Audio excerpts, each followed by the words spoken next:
Welcome to Everybody Pulls the Tarp. My guest today knows a lot about pulling the tarp. Longtime minor league baseball front office executive, Jason Dambach. Welcome to the show, Jason. Thanks for having me, Andrew. It's good to be on a podcast named after something that I'm very familiar with, pulling the tarp. Well, I know you're very familiar with it. I'm familiar with it as well. I always tell people that this show is not about baseball. It's not about minor league baseball, but its roots are in an experience that I had in minor league baseball. My listeners know this story very well. You know, I did a summer internship working in minor league baseball. I thought I was going to learn the front office of sports. And there I am spending that summer pulling the tarp with the grounds crew. I'm dressing up as the mascot. I'm setting up moon bounces. I'm parking cars in the lot, driving players' wives back to their condos. I'm doing everything. I'm pitching in all over. I'm selling merchandise in the stands. And what I tell people is, although I never worked in minor league baseball again, it was one of the best early career experiences that you could possibly have, because you learn to adapt. You learn to take on new tasks. You learn that there's no task above you. There's no task beneath you. We all had to pitch in to pull that tarp and do everything. Everybody from the team president and general manager all the way to me, the new intern. I know, Jason, you've held a lot of roles in minor league baseball. You started your career with the Altoona Curve, director of communications and a broadcaster there. You went on to hold the senior VP and general manager role with the State College Spikes, which I want to get into. You know, I love State College, and you built that from the ground up. And then you held this dual role as executive vice president and general manager of the Frisco RoughRiders, and continued your responsibilities with the State College Spikes. There is so much I want to get into. Jason, when you think about your decision to get, your first job in minor league baseball with the Altoona Curve, what were you going in expecting?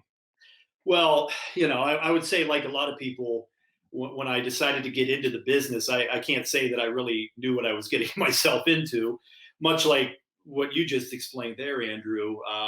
When I first got into minor league baseball in 1999, my dream was to be a Major League Baseball play-by-play broadcaster. And so when I signed up to be an intern for this new AA franchise in central Pennsylvania called the Altoona Curve, the AA Pittsburgh Pirates, I thought, okay, well, this is great. I'm going to go down. I'm going to show up. I'm going to research player information. I'm going to talk to the players, hang around the batting cage, go up, rate my scorebook, broadcast a game, and go home. And I still remember my very first day. I walked in. I started in May, so the season had begun in April. So very much everybody was in mid-season form except me. And, I walked in with my scorebook and my nicest pair of khakis that I had, and my one Altoona Curve polo shirt that I had. And, I thought I was just going to be preparing for the broadcast that night.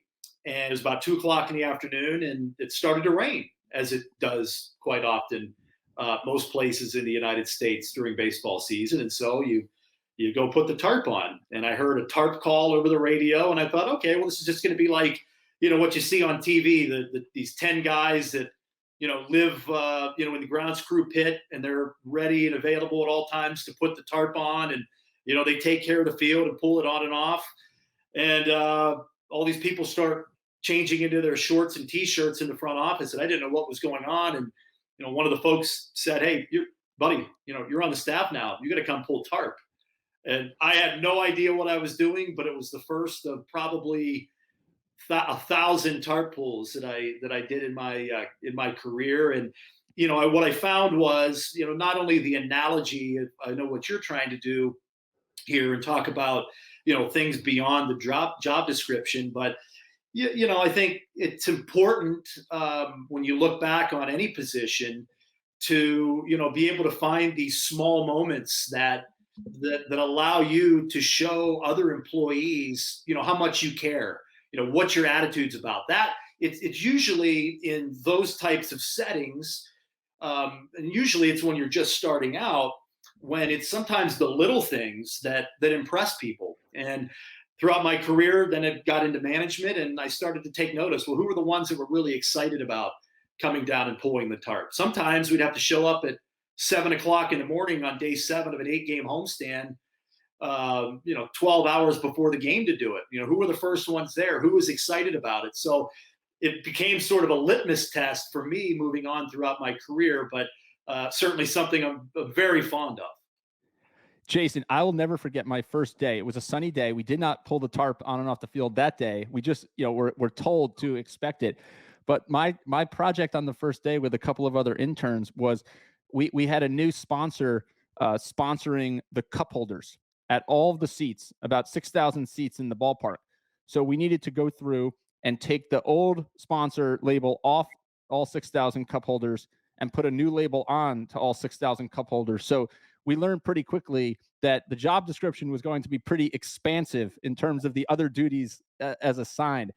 I'm wondering, Jason, you show up ready to learn the broadcasting side of the business. How did you balance all of these other responsibilities while also at the time trying to develop yourself as a broadcaster? Because at that point you were focused on being a broadcaster. Yeah, and these were, I guess I would still call this a little bit of the Wild West days of working in minor league baseball. And even if you worked in Major League Baseball or the NBA or the NHL or the NFL back in the late '90s, front offices certainly weren't as robust as they are today. Certainly not, from a sales standpoint. We all know there was no social media back then, so you didn't have social media marketing teams. You didn't have partner service people who were involved in the sales effort. They didn't really sell. They were the ones that sort of executed the sales contract. So there were a lot of these silos that we see today in the sports industry or in business in general that didn't really exist at that point. And so it was still very much a great opportunity for me to not really live in a siloed world or to live in one department. It was very much an environment where everybody did everything. Everybody sold. Everybody did mascot appearances. Everybody was at the gates handing out programs, cleaning up spills on the concourse, whatever the case may be. And so, I think that very much allowed me to grow organically into a role and, quite frankly, be pushed by my bosses into roles that, I wasn't I may not have been super excited about, but because I sort of dove into the deep end, it showed me, hey, this is an important part of the business. And if I want to continue to work on the craft that I really want to work on, which is broadcasting, I want to be able to earn a living at doing it. And so to be able to take on these other responsibilities became a way for me to, justify my ability to broadcast the games. And so, that's something that really nobody pulled me aside and told me that, but I was really able to figure out that, hey, if I get really good at selling, if I get good at designing the paper and becoming the one person on our staff that knows how to design creative content or video board ads or edit radio commercials or whatever the case may be, that if I had that ability, it would provide a lot of job stability and job security. And so, I was very fortunate in that the bosses that I had just continued to give me more and more responsibility and allow me to grow organically to the point where 10 years later, I became a general manager of a team, which was not something that I necessarily had set out to do, but because I had been given all these other roles and responsibilities and was willing to accept them, it certainly made me a very well-rounded person in the business. Being a well-rounded person, I think in business, in any business, is more important, Jason, than ever before. I mean, it seems like, many of these, there is some specialization in any industry, but it seems like more and more some of the most valuable people are the ones who can, play in different parts of the business, can, drive collaboration between different departments. So I've always thought about the experience in minor league baseball, and mine, obviously, much shorter than yours. It was only one summer, but I never forgot it. I never forget it, and I think about it all the time. And I think about what I didn't realize at the moment was what a unique career experience it was, and that it was teaching me maybe not how to park cars. It wasn't teaching me how to set up moon bounces, although I do have to set up some blow up toys for my kids every once in a while. What it was teaching me was that trying new things and taking risks and going to places that maybe you didn't know all the inner workings was okay, and that you can figure it out on the fly. Talk about that for a moment. No, that's very important, and that's a big piece of advice that I give to young folks looking to get into the business. That was something that I always enjoyed. In my time as a GM over 10 years, was spending time with our intern class and trying to really um, give them some wisdom and help them understand that whether they went into the sports business or they went on to some other professional field, to give them some advice on, how to not just climb the ladder, but how to really become a well-rounded person and a well-rounded individual. And, that's certainly something that minor league baseball taught you and I. But as I mentor young folks, and I recently had a business where young folks coming out of college, in college, a couple years out, would come to me and look for career coaching, essentially. And one of the things that I always made sure to impart on the folks that I was working with, or at least encourage them to think about, was to look at an opportunity that would give you the ultimate inflexibility to learn all facets of a business. So that's why I love pushing people to minor league baseball, because when you intern or take a part-time summer job with a sports franchise, particularly minor league baseball, you have the opportunity to dabble and kind of spread your tentacles into all different parts of the organization. I know not every opportunity is that way, and it could even be in the corporate world as well, but not to be so fixated on one path.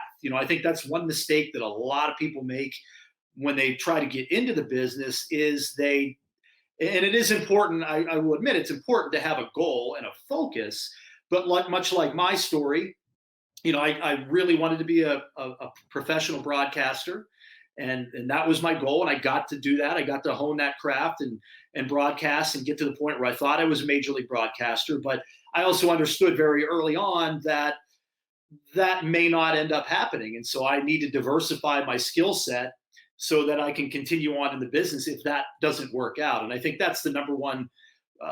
And I think now as folks get into particularly the sports industry, if we can just talk about that for a minute, I think whether it's the college professors and their sport management programs, or I'm not sure where this comes from, but a lot of them come in with a very narrow focus, and they're not really willing to deviate outside of that. And I still think it's really important to find an opportunity as an intern or an entry level position that allows you to really learn all facets of the business, and have a boss that understands that you like working in this industry, but you're not quite sure maybe exactly where you want to get to right off the bat.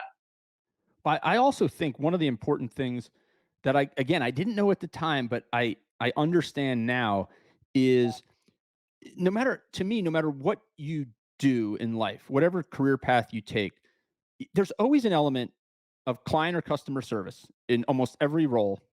And there's almost always an element of sales and marketing. You either have to sell yourself and pitch yourself in life and in business throughout your career, or you're pitching or selling something. And what I always remember about the time in minor league baseball was that it was really like those two things were so central.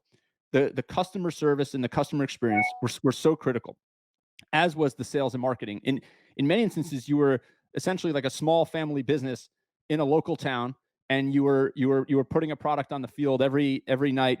One of the distinct memories I have is the general manager of our team telling us that, he gave some number, some exorbitant number about the number of fans that don't know the final score when they walk out of a minor league game. And he said, at the end of the day, we're in the customer service business. We're in the entertainment business. We're here to, make sure families and friends have a good time. They see some fun stuff on the field. They see their kid run around doing a dizzy bat race. They get some beers that are less expensive than at a big league park, and they have a great time. And that's job, number one. What's going on with the big league club or with the players is really the major league organization's responsibility. We're in the customer service and entertainment business. And that's something I've taken with me, because I've thought about some of the things that we did back then that were part of our culture and part of the way we operated. Everybody carried around, on the first day, the director of operations at the stadium gave everybody this little notebook and a pen, and it was a notebook that could fit in your back pocket. And he said, carry this around, and if you see something amiss, write it down.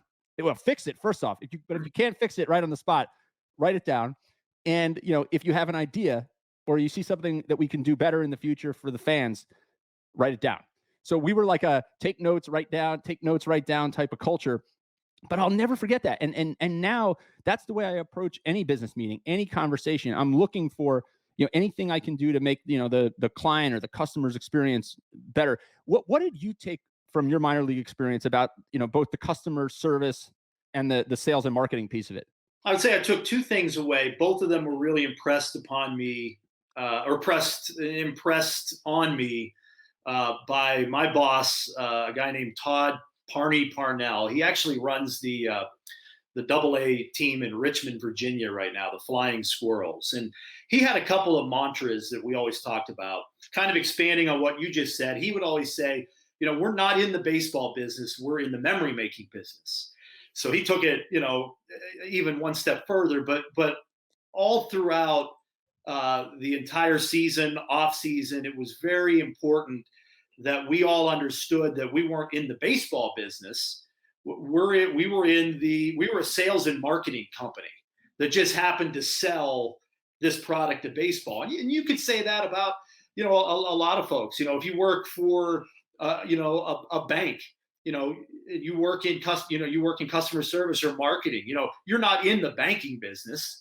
You're in the relationship, the customer business. And the same thing with sports.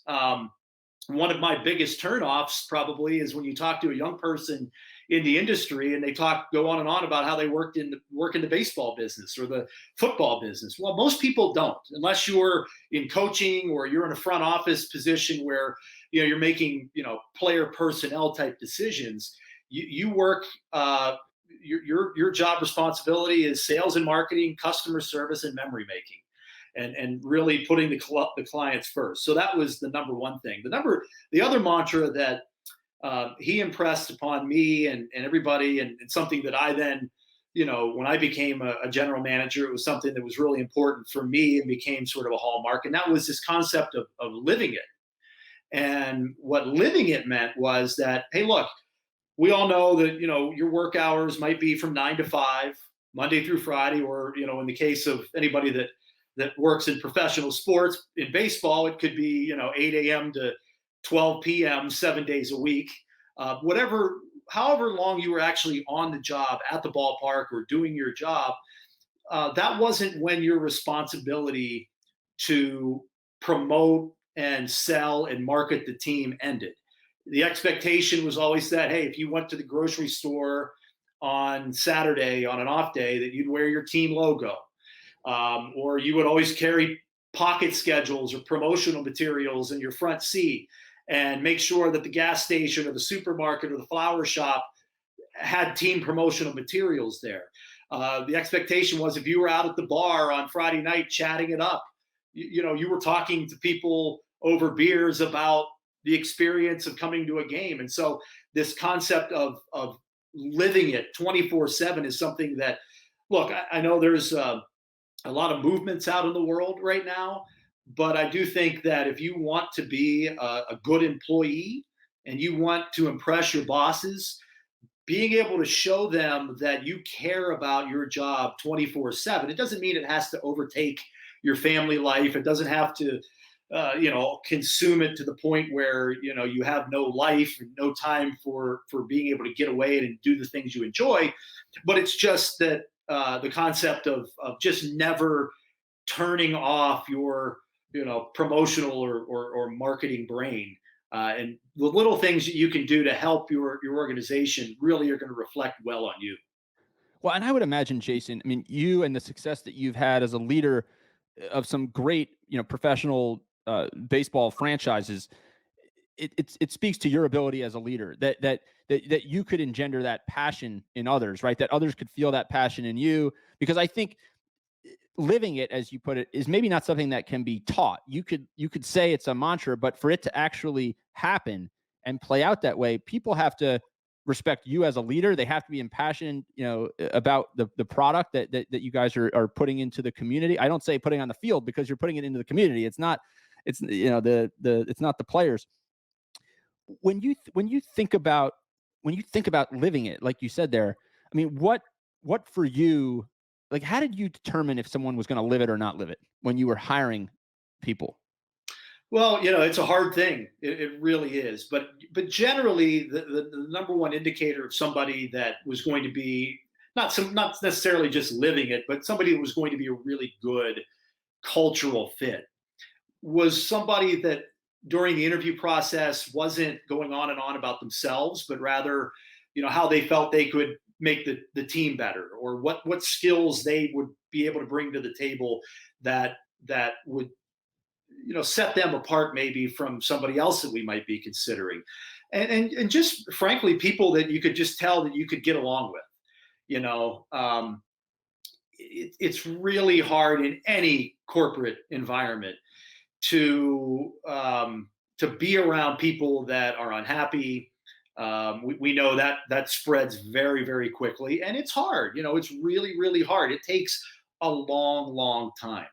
It's probably why some owners, some managers have the philosophy of when they take over, they just want to get rid of everybody that was there before and bring in their new people. That wasn't something that our ownership groups believed in. I didn't believe in that personally. I always felt like, look, I can learn as much from the people that are in the position, particularly if I was, coming to a new team, that I could learn as much from them as they could from me. And that it wasn't until, you really got to know the people in your organization that you could, at that point, start to demand more, to demand the living it, to demand, that they spend their off days, promoting and marketing the team. So that takes a long time. It takes a while to get to that point. It does start in the hiring process, but it doesn't always come together. You need a little bit of luck as well. You need people that really buy in. But the number one thing is they've got to like you and they've got to respect you. And if you're not somebody that has their respect, then you're probably not going to be very successful at driving culture. Driving culture, that's a great place for us to segue to the work at the State College Spikes. So you go from Altoona Curve to, you go up the road to the State College Spikes, a new minor league team in a community that I know well and well. It's Penn State University right there. It's essentially a football town. There's other sports are trying to creep in for a little energy, but what you have is an amazingly spirited community, a community that's incredibly close knit, incredible energy, incredible spirit. How do you come into State College, and how do you build that from the ground up and say, hey, we've got minor league baseball here? It's been a really, really successful story. You kind of got the ball rolling. Would love to hear a little bit about that, Jason. Yeah, so right around 2006, the new team in State College came on board, moved into a beautiful new ballpark on the Penn State campus. It was actually the result of a very unique and first of its kind collaboration between a professional sports franchise and a major college athletic program. And so this ballpark was built on the campus of Penn State University, and it was owned by our ownership group in Altoona. And so the two markets were only about 45, 50 miles apart. And so the idea initially was almost like a one front office, two location type of setup. And so all of us that were working in Altoona and building up that franchise were heavily involved in the build out of the State College Spikes brand. And that was a lot of fun. I think the biggest challenge for us, obviously, was anytime you come into a market that's so college centric, that revolves around one entity, which, let's be honest, Penn State University is State College. It is Center County, Pennsylvania. And so that created a lot of unique challenges, but also some really neat opportunities. And And the one thing we really latched onto right off the bat was the fact that we knew that in the community like State College with a university town, it's very cyclical. You know, the calendar is very predictable. It's based off of the school semesters, and of course, in the fall, it's football. The economy is rolling in the fall when 100,000+ people come into town. But there was this hole in sort of the community calendar from the beginning of June until early September, where there really wasn't a lot going on in the community outside of an event or two. And so we had a feeling that we would fit in that puzzle piece pretty well. And that's the result. You know, that's what happened. It certainly, you know, hasn't been easy for anybody involved in that franchise. But you know, it credit to our ownership group and the people that put this deal together, because you know, I think it was really a groundbreaking partnership, and one that has now been duplicated across the country. In that, you know, you have a major college university and a private ownership group coming together, obtaining state financing to build a state of the art ballpark. How do you go about building that brand in the community, right? When so much of the community's brand is blue and white, it's Penn State. How do you kind of create an affinity for something that's fresh, that doesn't have all the history? Well, the first thing we did, we really didn't make it about baseball. There were a lot of times when we were putting together creative material or you know, advertisements. You know, goes back to the days, you know, in the 2006-7 range, where you still relied on newspaper advertising, television advertising, radio advertising, sort of the traditional way of marketing before social media came about. And there were times where we barely would even put, you know, the opponent in there. We would not focus on the baseball. It was all about fun. It was all about family. And when you live in a university town, you've got a lot of disposable income. You've got a lot of young families. And we really tried to latch onto that as much as possible. And as you know from your time working in professional baseball, the key is to reach the families, number one, and number two is to reach those community groups. And being in a major college university area, albeit not a big one, but there was a lot of opportunity along those lines, and that's something that we really latched onto. And again, we were very clear about who we were and what our brand was. It was not about baseball. You know, when we were in Altoona, that was maybe a little bit different. You know, it's a little bit of an old school town. Baseball mattered a little bit more. The affiliation with the Pittsburgh Pirates, who were only 90 miles down the road, that really mattered. But in State College, we knew that wasn't going to be the case, because you had a lot of transient people, you had a lot of international people, and so it really became about, you know, what our brand was, and that was about fun, family, and affordability. Fun, family, and affordability. So then I'm curious, Jason. So you end up now having a dual role. You're going to run you run the Frisco RoughRiders and the State College Spikes. Now you got, like, instead of 45 miles, you've got a whole, you know, country almost in between these teams that you're running. How did that come about? Well, our owner, Chuck Greenberg, who had owned the Altoona team, the State College team, he trusted me to be a general manager of his in 2009 in State College, and I was with him for 6 seasons in that role. And then late in 2014, he purchased the Frisco RoughRiders, AA affiliate of the Texas Rangers, located in Frisco, which for those that don't know anything about the Dallas area, North Texas, it is a boom town. One of the fastest growing markets in the entire country. 10,000 people lived there in 1990. I think the most recent census had it close to 250,000 people living in Frisco. You had the Dallas Cowboys moved there. FC Dallas built a venue there. All these major Fortune 500 companies were moving that way. And so obviously to have a sports entity, a sports franchise in that market was a tremendous opportunity. And so Chuck purchased that team, asked me if I would be interested in and coming down and running the day to day, but yet remaining involved in the operation in State College in an oversight supervisory role. And I jumped on the opportunity because to one thing that I was really curious to see was how would our model of how we run teams and how we market, how we promote, how we build out a promotional calendar and do all the things outside the white lines to get people into the ballpark and build that affinity for the brand. How would it work in a major metropolitan market where you've got all kinds of different distractions? And certainly it taught me a lot more than I taught it. But that was a lot of fun because we moved into, and you talk about changing culture. The previous ownership group of Frisco was called Mandalay Baseball. Very successful, owned a number of minor league baseball franchises.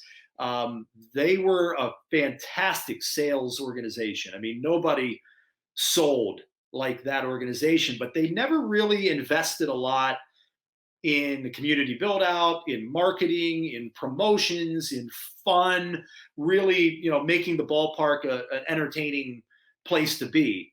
And so that also presented a fun opportunity to almost have a blank palette. And I remember coming in there and they had never done a promotion, never had a giveaway, had never done celebrity appearances, had never done, dollar beer night.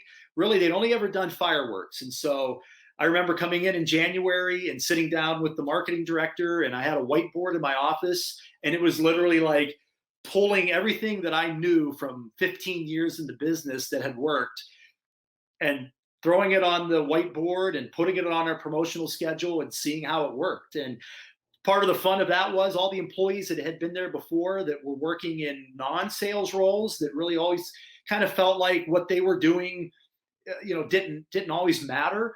To see how empowered they became and how much fun they started to have with the organization was a great thrill. And then the salespeople, they started to ingrain and be able to look at what they were doing a lot differently. And things really came together beautifully. And it's the team has been successful ever since. And I've got a couple predecessors since I've been there that have continued to make the experience in Frisco, Texas, one of a kind. And we had a lot of fun there. But culturally, again, that was a good example of you had one philosophy that had been in place for a long time, and a set of people that had been part of that philosophy. And we were all of a sudden coming in, and it was like taking over a college football team that had been running the wishbone. And now all of a sudden we said, we're going to go 4 wide receivers and throw the ball all over the field. It's like, it took, there were some people that didn't fit in what we were doing. And there were others that were up for the challenge and really got it. So it was a fun opportunity to be a part of, and to do it in a market that was huge. That had a lot of money and loved to spend money and loved to be entertained. What a fantastic story, Jason. And I can't help but think as you describe all of that, success in Frisco and in State College, how much, of all the different experiences that you were willing to take on, when you were just trying to crack into the broadcasting world in Altoona, your open-mindedness to take on new tasks, to try anything, to adapt, to dabble in different areas of the business, how well that has served you throughout your career. Jason, this has been so much fun.